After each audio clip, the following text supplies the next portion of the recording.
I'm joined today with two distinguished speakers. We have Dr. Satyam Priyadarshi, who's the Technology Fellow and Chief Data Scientist at Halliburton, as well as Morgan Eldred, who's Managing Director at Digital Energy. Thank you both for joining. Thank you. Thank you for inviting, Brian. And as we start the podcast, which is tradition, we'll take a look at the top 10 news articles from this week surrounding the topic, really, which we're touching on today, which is digitalization in the energy sector. I just wanted to kick off with you, Dr. Satyam. Which of the articles stood out to you the most that you saw and why? Since you asked the most, then I would say the number one, the digital tech can help oil and gas industry in the net zero journey. And it's interesting reason for it. While the other stories are very important, the blockchain is critical for the industry as well. But this one is interesting because 7 or 8 years journey, I can tell you about what is happening in the oil and gas industry. And even this article has some gaps, which I'll address as well. See, people are a little confused about oil and gas industry. They are one of the ones who started the digital oil field concept long time ago. The computing paradigm or the computing platform didn't exist, right? If you look at reservoir simulation, they used HPC quite a bit, but that did not translate to like using things in the field. But now after, say 10 years ago, when the cloud computing paradigm started, scalability of big data infrastructure started, the technology became available to oil and gas industry. So why now do you think people, sorry to interrupt, why do you think the wider community, and as well we have younger, let's say digital natives who listen to this podcast, why do you think they aren't aware of the technological advancements that the oil and gas industry have made? Because as you said, it's pretty impressive going back through history. Right. I think one is industry hasn't done a great job of communicating it well. Like a lot of things they do innovate, but they don't really, they do a good job amount in terms of patenting it, but not in terms of talking about it, right? If you look at one of the complexities of reservoir simulation in computing is amazing, right? It's a highly compute intensive. You can put it in parallels with say protein folding stuff, because I come from that field, protein folding or drug discovery areas.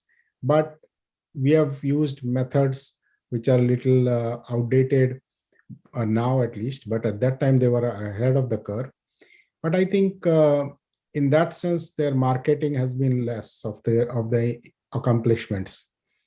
But when we look at the 4 technologies that they are talking about, they are actually the same technologies. What we need is the maturity of leveraging emerging technologies, which is, for example, one I give all the time example, search technology. To search the data is critical, right, in the industry. And I think one of the things is, while you can use the cloud computing paradigm, if you can't find the data, then what would you do, right? So leveraging a combination of these emerging technologies together and then creating exponential value is what will help this energy industry or the oil and gas industry and the energy industry in the wider sector to become net zero carbon align with that. Thanks, Dr. Satya. Morgan, I'd like to hand it over to you as well in terms of which article that you thought stuck out the most this week. Well, I thought, okay, so number 6, Saudi Arabia to use for the 4th industrial revolution tech for energy transition. I kind of think this is a little bit greenwashing, and I have, this is something that now, digital companies are now all of a sudden starting to go, hey, you know what? We can help the energy transition, and of course, we can help. Of course, you can help the energy transition. I mean, if you look at 30% of the world's greenhouse gases come from, steel, iron, your metals, your industrial transportation, your oil and gas, your cement. So 30% of global emissions come from this industry and its supply chain. And of course, the there is between 30 to 10% that any company can optimize and have improvements with digital technologies, right? Even from taking the best plant in one part of the world and just replicating those processes there can give about 10% improvement. And that's not going further. So when you take those numbers into consideration, you realize, oh, wow, you know, the oil and gas industry and its supply chain, digital technology can, if fully optimized, be more efficient than solar or wind. So there's massive thing there. But I am seeing this massive greenwashing that's going on at the moment that, hey, we're using 4IR, we're doing this. Okay, what does that? Are you putting sensors in? Are you getting it? Okay, but then you don't use proper LEDs in your buildings. So like, you know, so there is this big thing, because of course it's now like a hype, it's a buzzword, everyone wants to see it. But I don't truly think organizations really are getting to it. And you know, Satyen was kind of alluding it to what he was saying before. You know, digital is not about the technology, it's about the data. It's about when you take that data, you merge that with the technology, and you create new ways of working or greater insights. That's what is really the step forward, and that's what's going to move the needle. And you know, I do get a little bit worried that now we're, you know, especially some big tech companies are throwing in, hey, we're really doing this. Okay, are you really? Are you, or are you just saying that you're doing it? So I'm finding a lot of buzzwords being thrown around without real context put into it. Well, that's what I wanted to follow up on, because you're right. We see this 4IR term thrown around, a lot of these buzzwords thrown around, and it does start to feel, I think, especially in the past couple of years, that it's just being kind of tagged on to narratives at the moment. But are you seeing any momentum in strategies or digital journeys that are being put forward within companies in the Middle East that is somewhat at least developing the foundation to support, let's say, a headline like that? Is there at least progress being made in terms of organizations sitting down and thinking about their digital journeys? So I think there's two parts here. Of course, you have innovation leaders in this region, right? You also have oil barons in this region, right?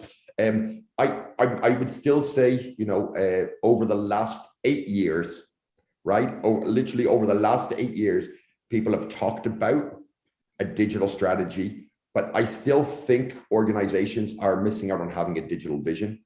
And I don't really think that organizations are seeing how technology is going to be used, not today, but in the future, how the industry at large is going to be there, and then being on top of it. So I'm still seeing projects done in pockets. And some of the projects are mind-blowing. You know, they're mind-blowing, super revolutionary, but they're not joined up. And I don't see that integrated vision. I'm still really lacking organizations doing that. And if you think about it, it's by the way, this is a really hard thing to do, because you're asking oil and gas companies to be like a Microsoft or like an Apple, who themselves might not be there, right? You know. So it is a difficult thing, but I do find that there's still a real lack of an integrated vision and an integrated industry vision that can, for example, work across the supply chain.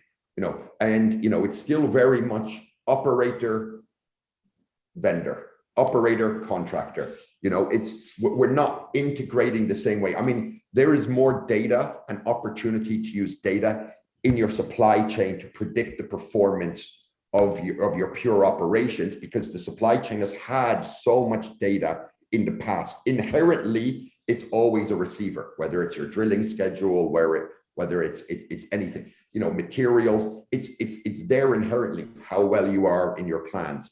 But without this integrated vision, I'm really seeing that we're not, as an industry, going to move the needle forward, and we're still just going to be talking about energy transition, and it's going to be oil and gas companies will just acquire some green companies, or they'll get good financing to go in and do new projects, but we're not really going to go back to that.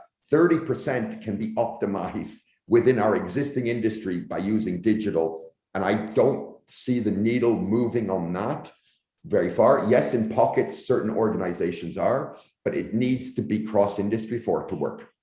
Truly, to Well, truly make a difference. maybe that type of, let's say, integration of stakeholders might evolve to include some new players into it. Dr. Satyam, one of the things that kind of stood out to me, of course, there's some big headlines on this news digest, but the partnership between Total Energies and Amazon. One, partnering up to offer, of course, energy towards a net zero goal or reduction of carbon emissions. The other, offering expertise and services towards developing a digital vision, digital strategy. Do you see within the energy sector that this is kind of the way forward in terms of what new partnerships might look like as energy companies strive towards digitalization, the energy transition? And also, I think a word that or not a word, but another buzzword, maybe, going off of Morgan in terms of narratives, we're starting to see more of cooperative competition amongst technology companies working with operators. Is that the model that you see forward in terms of being successful in this journey? Yeah, so a couple of things I'll say before we talk about these models. They are, for any industry to transform, you do need a new kind of thinking, right? And hence these kind of partnerships could be beneficial. Yet to be seen the value of it, right? Because these are two, if you think of it, these are two little very different spectrum. One is energy sector, which moves, so to say, at a glacial speed compared to digital native companies, which want to transform and change their code overnight, so to say, right? But you have to merge the two cultures in a way that will be synergistic, but they are needed to one to push and other to pull, right? But in that sense, they are important. But they bring the new technology companies do bring something useful. But what is in order to take advantage of that, what is needed is really more of a transformation within the energy sector. And I say it with being a data guy, I say it with data. I have created a map, which I call the digital minefield. These are the leaders in the industry who have limited, or what I should say, no knowledge of what the digital technologies bring to the table, right? And this is based on a paper and pencil survey of lots of leaders in the last 6-7 years. I traveled around the world, asking them the question about what is big data, what is artificial intelligence, what is digitization, the basics, right? Yeah. And you see that now these are the same people who are trying to now so-called transform. How do you do that, right? And that is the big challenge. And especially when you talk, since the question started with the Middle East region, I have met a lot of leaders in that space, in that region, and I can tell you who are like progressive and who are just there. Oh, I just want to have a title, that's it.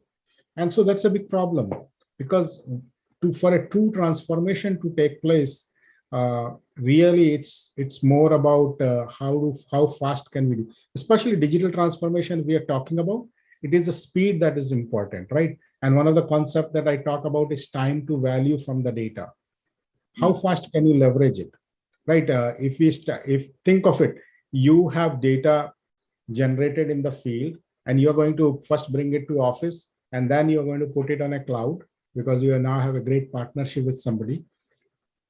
Now, how we all know by physics, the data movement is not the fastest thing, right? Right. Hence, you really need to figure out how can I shorten that time. Otherwise, it's a question of just collecting the data that we have collected for 100 years. Why do you think that? What's been the biggest challenge to evolving that and to progressing forward in terms of that? Yes, so two points I'll make to that. One is, I think, the misunderstanding about how the digital technologies work, right? Is it really true that if you build a data lake, then you can solve the world's hunger, right? You are increasing your own work in that sense. So you have to use data lake for a very specific person, not for everything. right? And the second one is that I don't think people get the concept of time to value. I think Morgan was talking about integrated approach to solving this problem. If you look at the history of oil and gas industry, I think 30 years ago, there was a paper written by a Chevron person. I forget his name right now. Chopra, I think was his last name, who talked about integrated reservoir management. And if you look at that paper, it's a very big paper. He has put a whole brief blueprint of an integrated system, both not only from technology point of view, data point of view, but people point of view as well. But even today, if you go to any of the companies, integrated reservoir management is like a board, but not a process. Do you think, just touching on the, sorry, go ahead, Morgan. Oh, so no. Dr. Satyam, just touching on that in terms of understanding, do you think the solution is either A, we need to bring in the talent into the industry in order to understand that aspect and implement, or we need to push more in terms of educating those executives who are directing strategies of the organizations? Yeah, so in 7 years of my 8 years of experience in the industry, what I found that talent is actually very bright. It is the opportunity and the education related to digital is very, very important. And both at the individual contributor level as well as the leadership level. And this is from my personal experience. We are a service company, right? And it will be very nice to get all the projects from every company, right? But what we found that in order to really do something, the other side also need to understand. And as a result, we started something called Boot Camp for Data Science for specific drillers, geophysicists, and similarly a digital summit for executives. And in the last 4 years, we have trained roughly about 1,000 people around the world. So some people might say, why are you training your customers? They might do the project themselves. But you have to think of it, the challenge that we are trying to solve is not a small pie. It's a big pizza, right? There's a huge number of challenges in the industry. And I think Morgan alluded to the fact that if 30% optimization can be done within oil and gas industry, in fact, I would put that 30% of optimization, right? Another like 30% of automation can be increased. And then you can actually now do the rest 40% innovation. And that's where your size of the pizza becomes so large that the value is so much. Right, so this whole I use the word talent transformation, not just for individual contributor, but includes executives as well.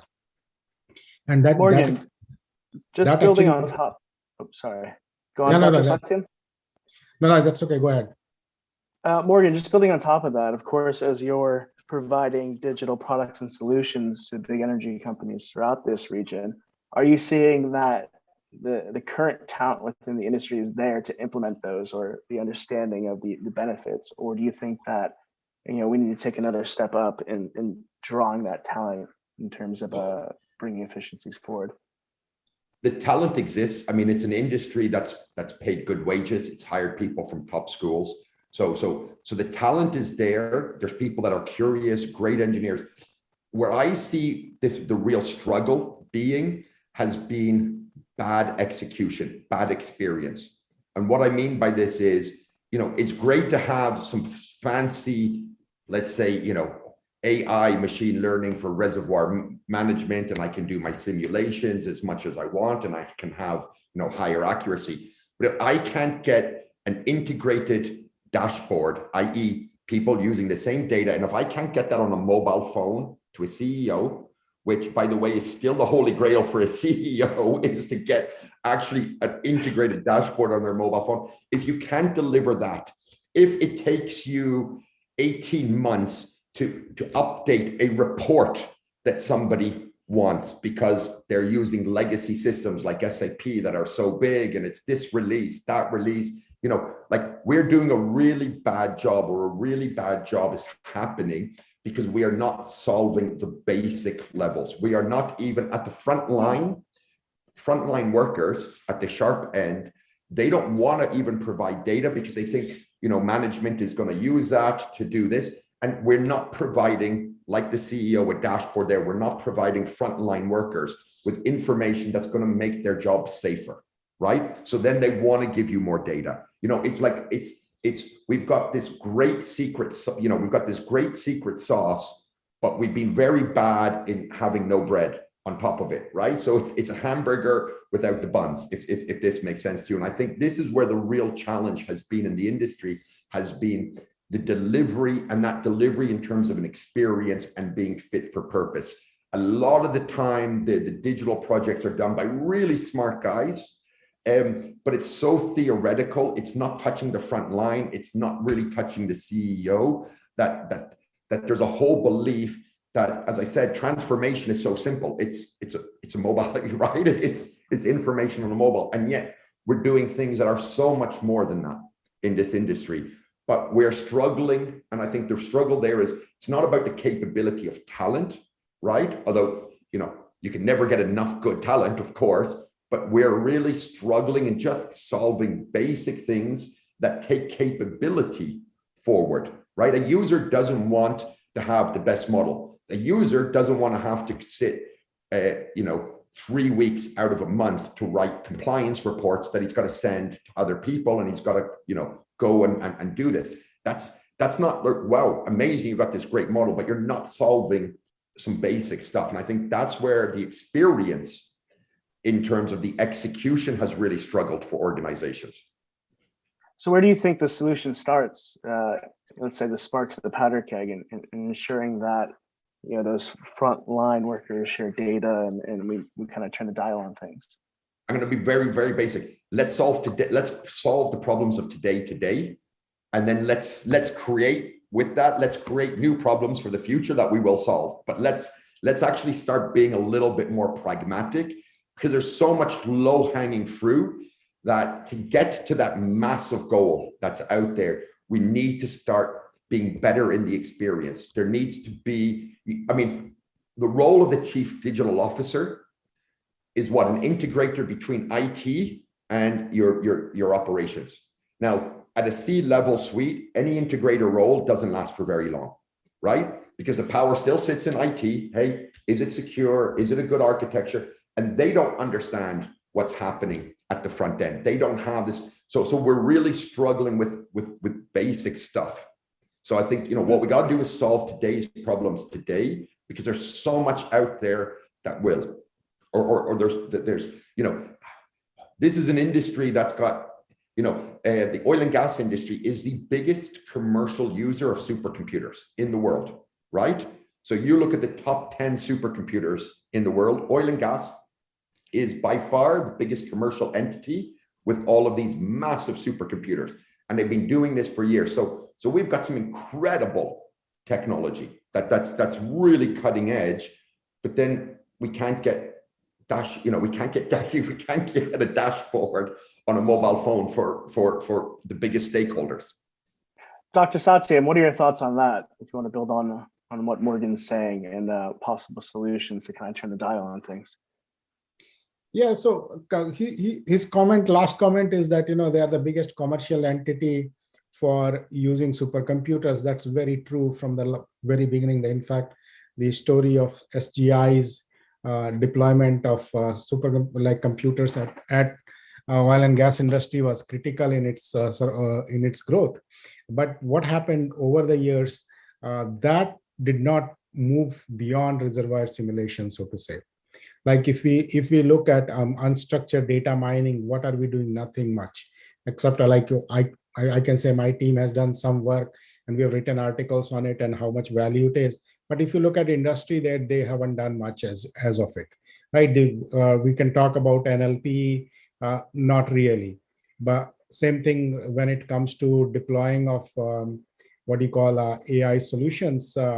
They're still in the infancy stage. I think 1 or 2 companies in Middle East that we have worked with have taken it to next phases, but it's most of the talking that's being done, and that's a challenge, you know, because if we really want to change and move fast, we have to really do that. And as I think Morgan alluded to the fact that there are a lot of low-hanging fruits, that is very true, because large portion of things could be done with a almost very minimal investment and actually low risk. Because one of the things that people come up, oh, if I have an AI model, how do I deploy in the field? What will happen? Yeah.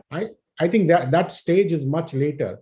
We have like value creation much before that, related to either optimization or automation, and that is where people need to focus and move fast and not slow. Like, it takes.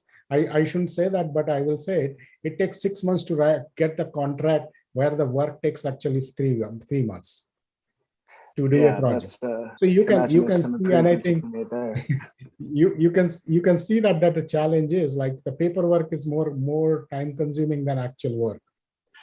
Well, I think you're right though. Like the risk aspect comes up in a lot of conversation in terms of being, infringing upon moving fast. Let's say you mentioned low hanging fruits. What do you think's a low hanging fruit that should be, at the top of the priority that we can tackle now? I think Morgan alluded to the fact a little bit that saying, why can't I get the dashboard on the mobile phone, right? As a CEO only needs to look at 3 or 4 things or 5 things maybe, right? The data is coming whether from the field or the asset or whatever it is. Somehow it has to be synthesized and actually presented in a mobile thing, right? So if you look at it, in a more digestible exactly. way. So since 2020, at least there has been some change in adoption of the mobile technology, right? Otherwise, it was a real challenge. But it's still a lot more work needs to be done in this space to really make it happen. And you can actually see that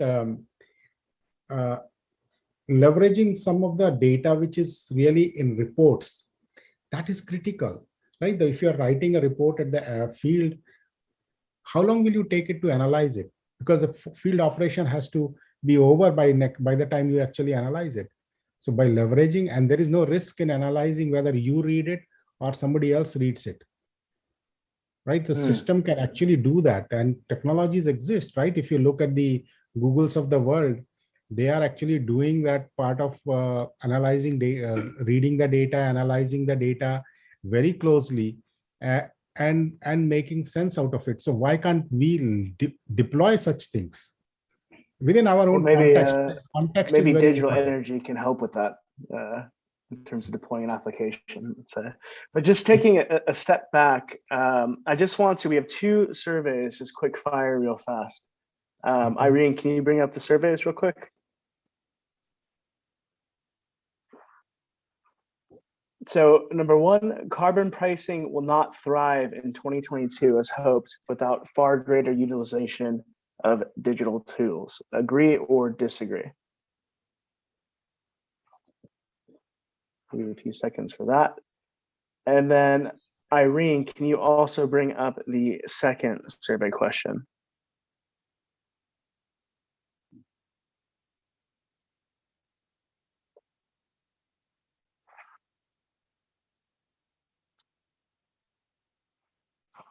The IEA's net zero report has noticeably boosted the oil and gas industry's interest in using digital tools to accelerate their decarbonization.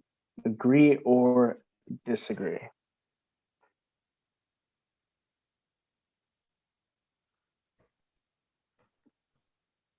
Morgan, I just wanted to get your thoughts on that second survey question. Do you think the IEA report that came out kind of jolted the industry in implementing digital tools, or again, do you think it's kind of more of a, let's say, narrative and buzzword bump in that sense? Yeah, the latter, right? But I think there is one thing to understand. The more we talk about it, the more eventually people will actually understand that they need to do something.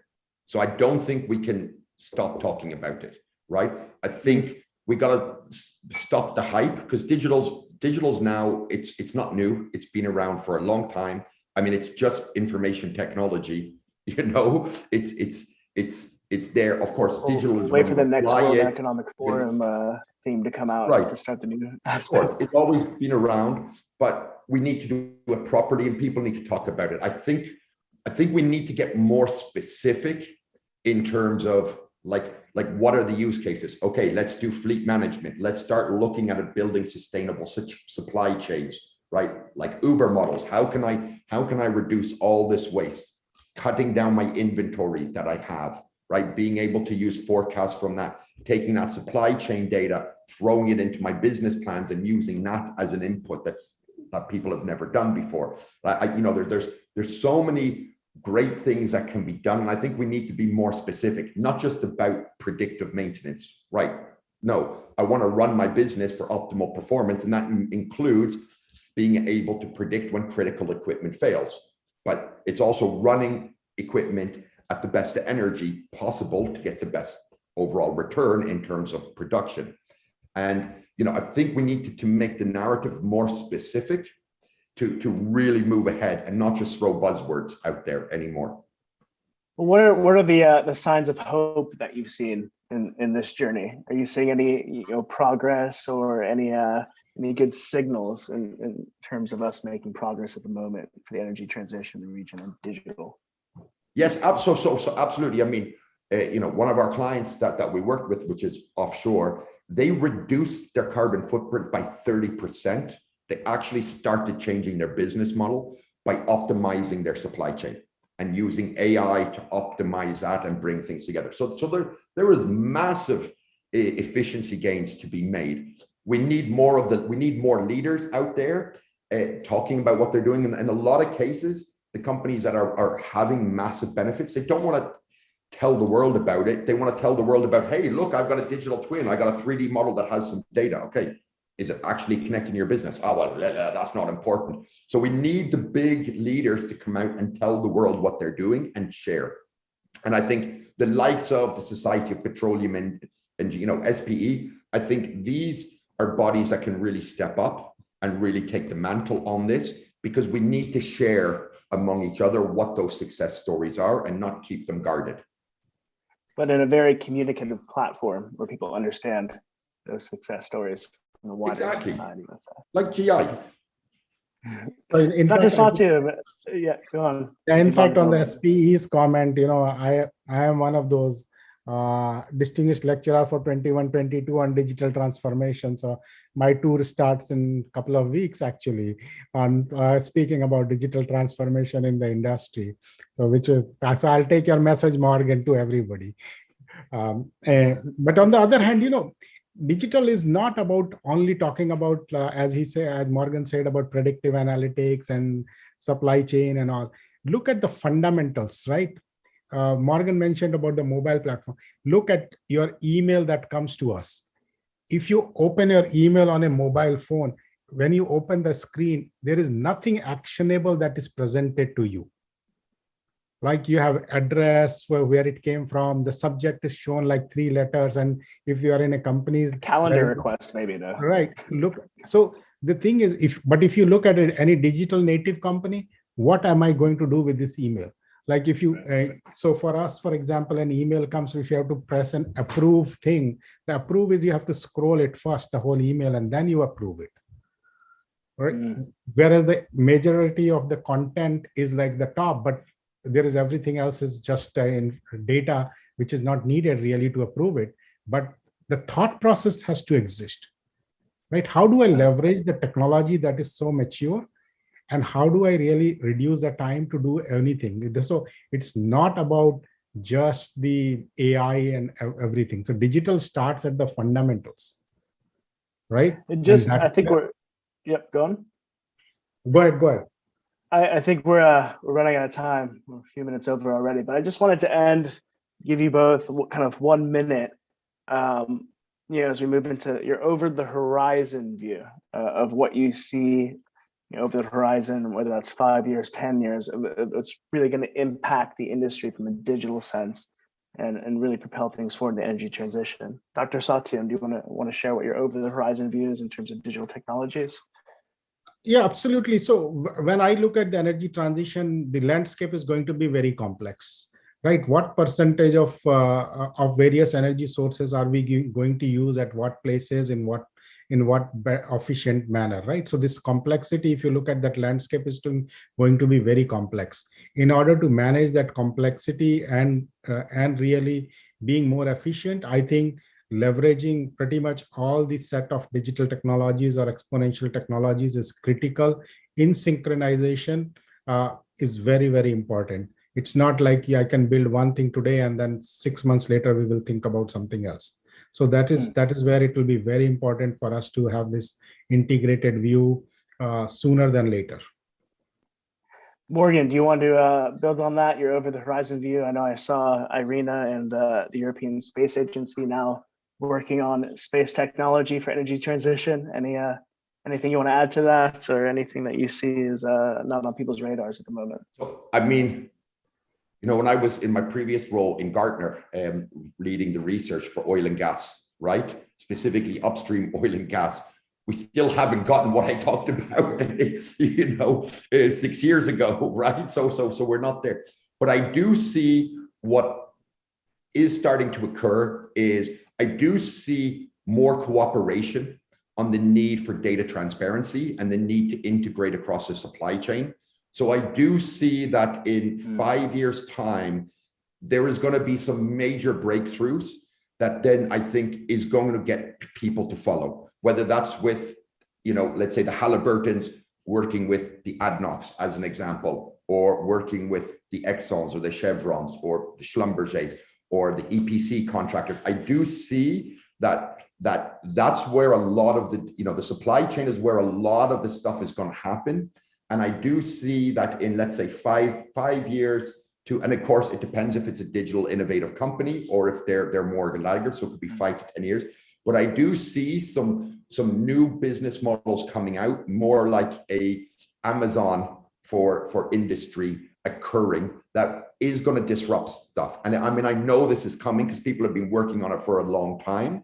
And I do see that that's where a lot of the transformation is going to happen. It is going to happen within the supply chain and then hit the operators. I think we've come to realize the operators pushing it down is not going to happen. It's going to come from within the supply chain, and that's going to drive things. And I do think we're going to have more transparency, more operating things. We might see that the supply chain companies become a digital provider as well, because somebody needs to help it. And of course, that comes from sharing data, sharing AI models, sharing the rest. But before we get into predictive and autonomous fields, I see the data transparency integration becoming more. And if we look at what's happening with the greenhouse gases, with the scope 1, scope 2, scope 3, you are seeing that organizations are now needing to report on this. And so in the supply chain scope 3, you are now seeing the operators ask the supply chain, give me your sustainability data, right? And I do see that is going to be a driver for everything else, because now we're starting to share data on some very basic fundamental things that then when we get together, we can really start to optimize and apply more advanced technology. And I think that driver we're already there, and we're on the tipping point of, over the next 5 years, some mass transformation, because they have to start sharing data, right? It's no longer my scope 1, my scope 2. I need to know what your scope 1, your scope 2 is, because it's in my scope 3, and we need to start reporting that, right? And even if that's just on efficiency, but that's on efficiency and sustainability, that's also core to how you operate, right? And then you can start moving forward. And I think this is going to be a massive driver in everything that's going on, because it's going to force us to be more transparent as an industry, and it's going to force us to have to share data. Right. I think we're just at the wrap up now, but unfortunately I was not able to go into more open data sharing platforms and building on top of that transparency, which I think there's a lot of developments being made in that space at the moment, of course, within the oil and gas industry. But thank you both for joining today, Dr. Satyam, Morgan. For those who are listening live at the moment, please feel free to follow them on Twitter, LinkedIn, connect with them and engage for questions. We'll be posting this podcast on SoundCloud and sharing it within our social media. So make sure to follow Gulf Intelligence for updates on this. And of course, we'll harvest the content from our discussion today to share with stakeholders. So thank you very much again, Dr. Satyam and Morgan. Appreciate your insights, and we look forward to welcoming you again in the future on another podcast. Thanks, Brian.